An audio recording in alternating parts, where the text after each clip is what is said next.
Assalamualaikum warahmatullahi wabarakatuh. Hai rekan-rekan semua, pertemuan kali ini kita akan membahas mengenai temukan masalah, temukan solusi pada perancangan proyek Blue, Green, dan Circular Economy yang relevan.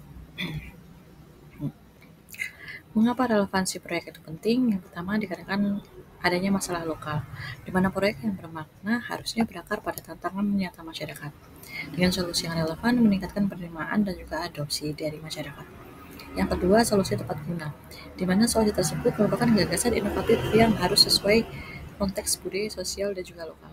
UNDP melaporkan 72% proyek gagal karena kurang memahami kebutuhan spesifik. Adapun cara-cara pemahaman problematika di lingkungan sekitar yaitu perhatikan polusi, pengelolaan sampah, dan juga krisis air yang ada di lingkungan sekitar. Yang kedua, mengenai isu sosial, di mana isu sosial menyangkut pada kesenjangan pendidikan, kemiskinan, akses kesehatan, dan juga menawarkan berbagai macam peluang proyek. Yang ketiga yaitu mengenai literasi digital dan juga adopsi teknologi tepat guna masih rendah di beberapa daerah. Adapun dampak, salah mendefinisikan masalah menyebabkan pemborosan sumber daya sehingga waktu, dana, dan juga energi yang terbuang sia-sia. Yang kedua, rendahnya adopsi dari solusi yang tidak digunakan oleh masyarakat. Dan yang ketiga, kegagalan proyek. Sebanyak 68% startup gagal dikarenakan salah mengidentifikasi kebutuhan. Ciri-ciri masalah yang baik untuk Blue, Green, and Circular Economy diantaranya adalah relevan, menyentuh kehidupan nyata masyarakat, dilaksanakan secara langsung oleh kelompok sasaran, dan juga memiliki urgensi untuk diselesaikan permasalahannya. Dan yang kedua, memiliki basis data yang didukung oleh fakta statistik dan juga memiliki bukti yang konkret dan dapat diukur dampaknya. Dan yang ketiga, dampak yang luas, mampu mempengaruhi banyak orang, potensi memberikan banyak manfaat yang cukup signifikan dan juga berkelanjutan dalam jangka yang panjang. Adapun berbagai upaya untuk menggali masalah melalui observasi. Yang pertama yaitu observasi langsung, di mana peneliti harus mengamati langsung keadaan di lapangan, mencatat perilaku, interaksi, dan juga kesulitan apa aja yang dihadapi oleh masyarakat sekitar. Dan yang kedua, observasi tidak langsung menggunakan rekam video, foto, dan juga data sekunder sebagai sumber informasi. Yang ketiga, menganalisis tren, di mana mempelajari pola dan juga kecenderungan dalam data historis dan juga statistik. Dan yang terakhir yaitu dokumentasi, catatan temuan dengan detail, kemudian membuat pemetaan visual yang memiliki masalah-masalah tertentu.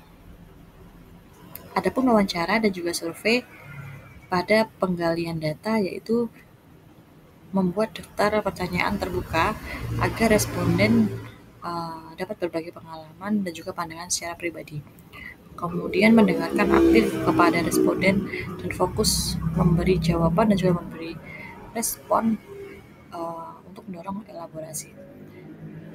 Yang ketiga, mendokumentasi, mencatat segala poin-poin penting dan rekam wawancara dengan izin responden terlebih dahulu. Dan yang terakhir yaitu analisis untuk menemukan pola dan juga menemukan insight dari data-data yang telah dikumpulkan. Tidak hanya itu, brainstorming masalah pun juga diperlukan dalam tahapan wawancara ini, di mana teknik brainstorming ini merupakan struktural yang membantu untuk memperluas perspektif dan juga menemukan sudut pandang baru dalam mengidentifikasi sebuah masalah. Adapun cara-cara memvalidasi masalah yaitu hipotesis masalah yang merumuskan dengan dugaan awal. Yang kedua, uji lapangan memverifikasi dengan pengamatan dan juga data. Dan yang ketiga, rapid prototyping, di mana kita membuat prototipe sederhana untuk uji asumsi. Adapun merumuskan akar permasalahan memiliki beberapa cara yang pertama menggunakan fishbone diagram, di mana kita mengidentifikasi berbagai macam faktor penyebab masalah dan kategori terstruktur. Yang kedua, teknik 5 whys, di mana menggali lebih dalam dengan pertanyaan mengapa secara berulang-ulang untuk mendapatkan akar permasalahannya. Yang ketiga, dengan studi kasus, dengan analisis akar permasalahan seperti contohnya kemiskinan di Jawa Timur, mengungkapkan faktor sistematik yang sering terabaikan. Adapun pembuatan pernyataan masalah atau problem statement, ada 5 hal yang perlu ditanyakan, yaitu mengenai siapa, apa, di mana, kapan, dan juga mengapa. Tentunya untuk pertanyaan-pertanyaannya sangat relatif sesuai dengan kondisi responden dan juga lingkungan sekitar. Adapun cara untuk menetapkan tujuan dari proyek penelitian tersebut diantaranya harus spesifik, di mana data-datanya tidak ambigu dan juga jelas serta detail. Dan yang kedua, measurable, dapat diukur kemajuannya. Yang ketiga, achievable, realistis dan dapat dicapai. Yang keempat, relevan, sesuai dengan kebutuhan. Dan yang kelima, tempo, memiliki target dengan waktu yang jelas. Adapun eksplorasi solusi dari ideasi yaitu divergent thinking, di mana menghasilkan banyak mungkin ide apa yang memiliki batasan. Kuantitasnya lebih penting daripada kualitas. Menggunakan metode brainstorming, mind mapping, dan juga sketsa cepat. Yang kedua, kombinasi dan pengembangan. Menggabungkan ide-ide yang potensial, mengembangkan konsep yang menjanjikan. Dan yang ketiga, convergent thinking, di mana kita memilih data dan juga menurut solusi terbaik, memberikan fokus pada kelayakan implementasi.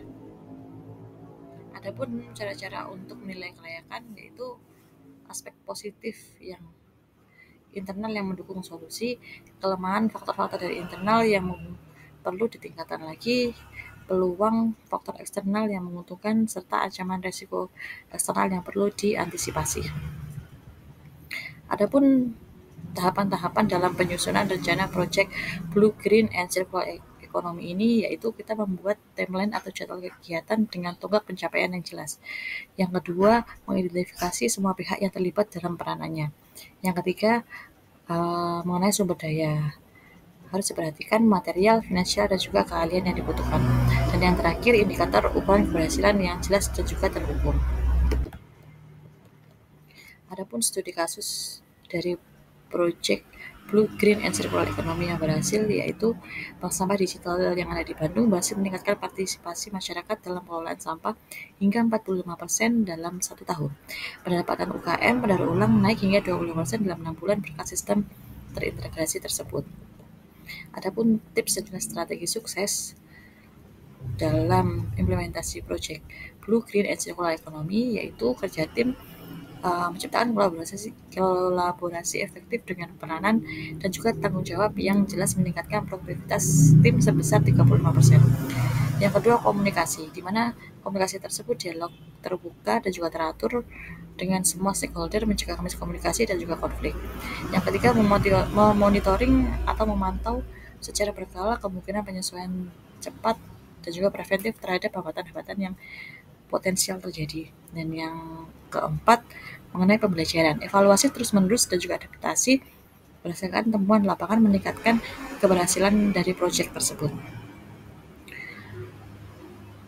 Ringkasan pada penjelasan hari ini yaitu mengidentifikasi masalah yang relevan adalah fondasi utama bagi proyek Blue, Green, and Circular Economy.